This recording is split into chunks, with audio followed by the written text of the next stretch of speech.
வணக்கம். விண்வெளிக்குச் செல்வது எவ்வளவு கடினமோ அதைவிட ஆபத்தானது மீண்டும் பாதுகாப்பாக பூமிக்கு திரும்புவது. ககன்யான் வீரர்கள் எப்படி திரும்புவார்கள், வாருங்கள் பார்ப்போம். 3 நாள் பயணத்திற்கு பிறகு விண்கலத்தின் வேகத்தை குறைக்க சர்வீஸ் மாடியூலில் உள்ள இன்ஜின்கள் இயக்கப்படும். இது டி-ஆர்பிட் பர்ன் என்று அழைக்கப்படுகிறது. வேகம் குறைந்தவுடன் வீரர்கள் இருக்கும் க்ரூ மாடியூல் மட்டும் தனியாக பிரிக்கப்படும். தேவையற்ற சர்வீஸ் மாடியூல் வளிமண்டலத்திலேயே எரிந்துவிடும்.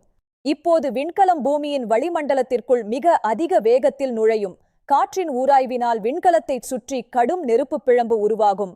இந்த நேரத்தில் விண்கலத்தின் வெப்பநிலை 1000 டிகிரி செல்சியஸை தாண்டும். இதிலிருந்து வீரர்களை பாதுகாக்க மிக வலிமையான வெப்பத் தடுப்பு கவசங்கள் உள்ளன.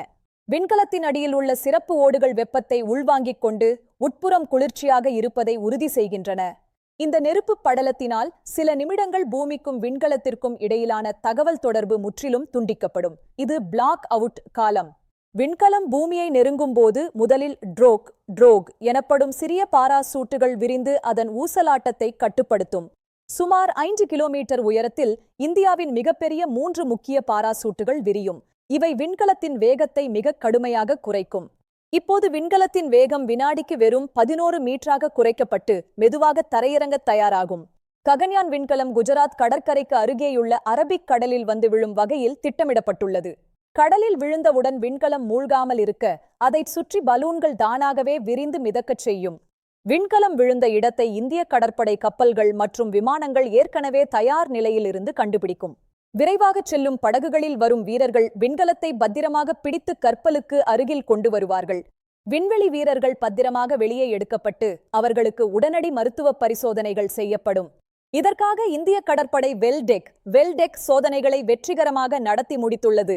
மீட்கப்பட்ட வீரர்கள் சில நாட்கள் மருத்துவர்களின் கண்காணிப்பில் வைக்கப்பட்டு பூமியின் ஈர்ப்பு விசைக்கு தகுந்தவாறு மாற்றப்படுவார்கள்.